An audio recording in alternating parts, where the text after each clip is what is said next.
What's going on, y'all? Today is gonna be a hodgepodge of stuff that's gonna be going on. All right, so we are, of course, here for the Caprice. I have a bunch of stuff that I would like to do today that might not necessarily have the time to do today. What I need to do is that I need to get some stuff together to sell. So since I'm gonna be swapping the Caprice from the 5x4 3/4 to the 5x5 look pattern, I won't be able to run the 24s, the 24-inch IROC wheels. So I'm gonna get those, put these on the trailer, and then sell them. If they're not sold today, they'll be sold tomorrow. Get those out the way. I'm probably gonna go with some Cheyenne truck rallies or the 454 SS early 90s truck wheels. One of those two. Probably do 275/60 in the back and 255/60 in the front. And then I do have the wire harness and stuff for the Caprice. I'm going to get the wire harness on. So let's go ahead and get started. Go ahead, and I do have my 83 200E here because this trailer rides like crap when it's empty. I'm going to load up the IROCs, and I also need to cut the fuel pump out of the Yukon, or the fuel module, whatever it's called. So I'm gonna cut the floor because I'm not dropping the tank. I'm going to cut the floor, get the fuel pump module out, take that home, and then I will extract the truck fuel pump from that module and run that in the swap. This is a budget. Y'all don't be realizing stuff. This is a budget bill. I'm going to use as much from that truck as what I can. No ifs, ands, or buts about it. So let's get started. Let's get these wheels loaded up. Let's see if we can get this wiring harness thrown on this motor.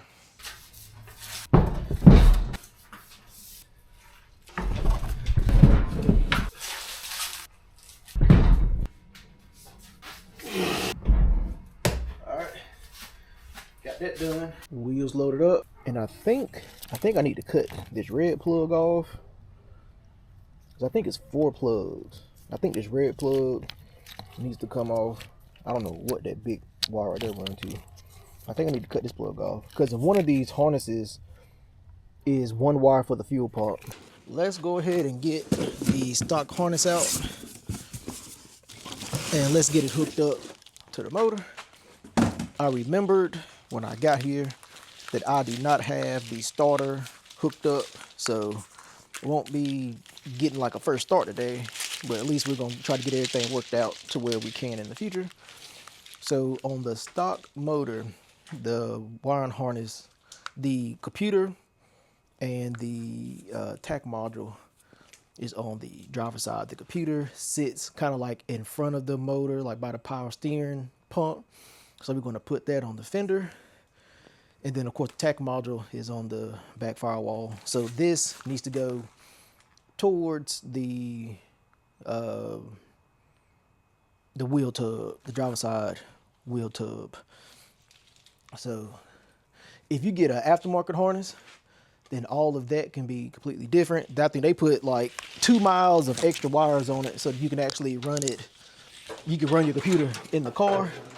But if you're using the factory harness, unless you go and rework a bunch of stuff, it's easier. Most people just put it in the stock location.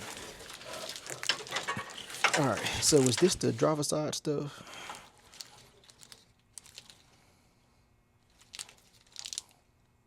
So this is the passenger side of the block. I think that's gonna be the math. And this is going to be the passenger side. So that's going to be the passenger side. This is going to be the knock sensor, which is going to be the rear. Where's the driver side stuff? And this is the driver side. And this is the knock sensor. So let's just get it about where everything is going to live. And it went right across the top of the manifold, just like that.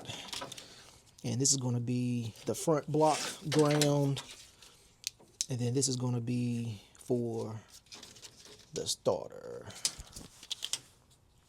So this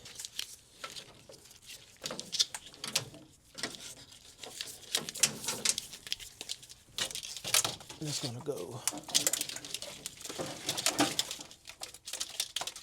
back there.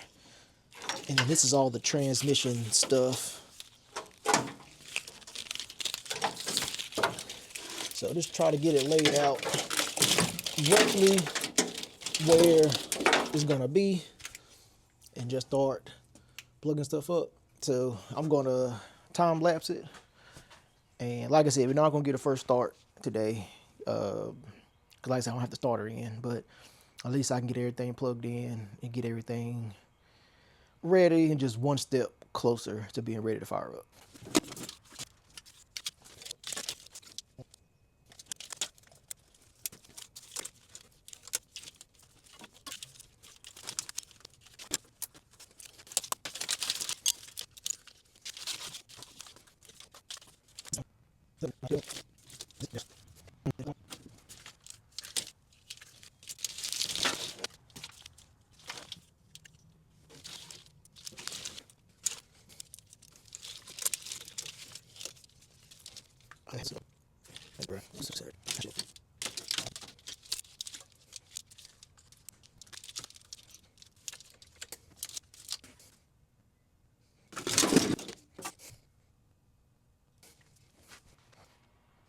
The engine harness is on. It's ugly, but it's on.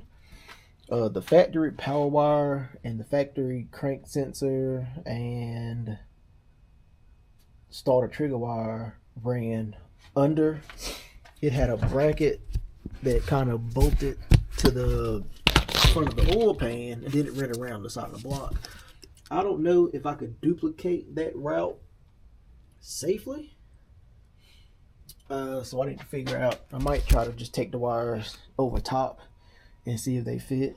But I think I'm gonna go ahead and clean up the starter a little bit, get that installed, and then jack the car up and do the harness, all the transmission plugs and all that stuff, and get that done with. And then after that, I picked up some 45-degree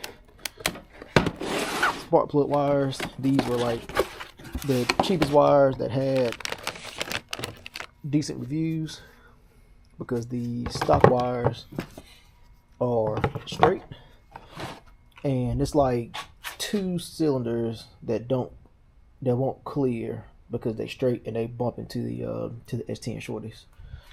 And then I also have like the 01 to 06 truck intake. And then I'm just going to run it over to the passenger side right here, because the factory setup for this motor and the O2 Yukon is the batteries on the driver's side. And quite frankly, I don't have a lot of structural integrity over here. And plus, that let up a lot of good natural Mother Nature induced air into the intake anyway. And this over here is a lot more solid and structural, so that'd make for a better battery holder anyway. So let me get the car jacked up. If I get my camera under there and get some light up under there, I'll record it. Otherwise, I'm just going to get it hooked up and get it over with. All right, y'all. It's cold. It's cold out here. It is cold. I can't feel 8 of my fingers. So y'all saw I got the wire harness on. The 2 plugs by the gear selector has some sort of like glue on them or whatever, I guess for waterproofing. So I'm gonna have to come back later and try to get those in there, because those are just fighting me. I guess I need to heat them up with a heat gun to get that glue to soften up or whatever it is, and then get it in there. But right now I'm too cold, my fingers are burning. I'm gonna go ahead and put the spark plug wires on it and get the intake on, and then I'm not gonna time lapse it, because I mean, putting the wires on ain't no biggie, putting the intake on ain't no biggie. So yeah, I'll be back once that's all done, and then we're probably gonna wrap this video up, because again, I'm cold. It is 44 degrees, and like I said, I can only feel 2 of my fingers. All right, so it's looking like Well, it's getting to look like a proper engine bay now. That truck, that 2000 to 05, 06 truck intake fits perfect. I mean, it gets right down there into the fender. This is the upper hose that came off of that Yukon, and I just want to make sure that it actually goes and that it clears the hood. The hood hits it just a little bit, but I mean, it still closes. So I mean, worst come to worst, if it's hitting one of these little braces, I'll just cut part of the brace out. I may be able to go down a little bit more on it, but I don't want to be rubbing the radiator hose. But I mean, overall, looks pretty good. I did not get the starter in because, again, it's cold out here. I feel like the temperature is dropping. But yeah, the math, everything is in there. It looks like it's ready to run, but it's not. It's close, but it's a long ways away, at least in my world. You know, for somebody who had, you know, a couple days to sit here and just work on it, it's not a long ways away.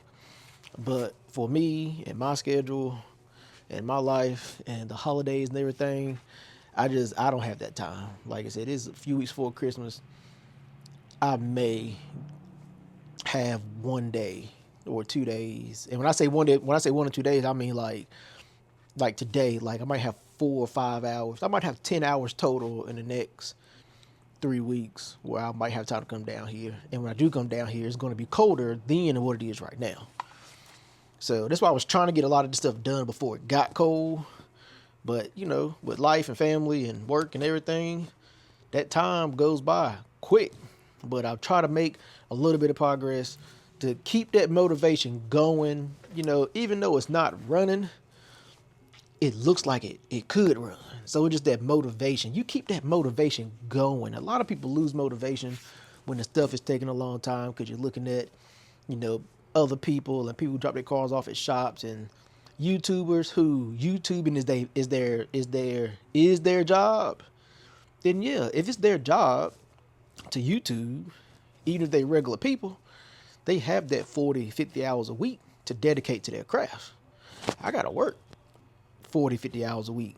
You know, I work 40 hours a week and then 10 hours, 15 hours commuting, depends on what traffic is. That's 65 hours of my week that I don't get to dedicate to doing stuff like this because I gotta have my 9 to 5 so I can take care of my household and my lifestyle so that I can pay to do stuff like this. So, you know, take your circumstances as your circumstances and don't compare yourself to other people who are working on stuff like you are, because, you know, everybody's situation is a little bit different. I've had this car for a year and it is what it is. You know, I'm not in a rush. I'm not in a competition with nobody. And when I get it running and driving, it's when I get it running and driving. You know, it's my time, my money. Nobody's giving me their time and nobody's giving me their money. So I do what I can when I can do it. And that's 5 hours here, 5 hours there. You know, I might work on this car 10 hours a month, 15 hours a month. And really, I don't work on it that often if you average it out. So, but yeah, I didn't get the starter on. Made some progress, not a lot of progress, but this is going to be it for this video. I need to go and fix some of the lights in my grandfather's garage because one of those light switches is acting funky. I got some trash I need to take off, some stuff I'm taking back I need to sell. And yeah, so I think that's about it.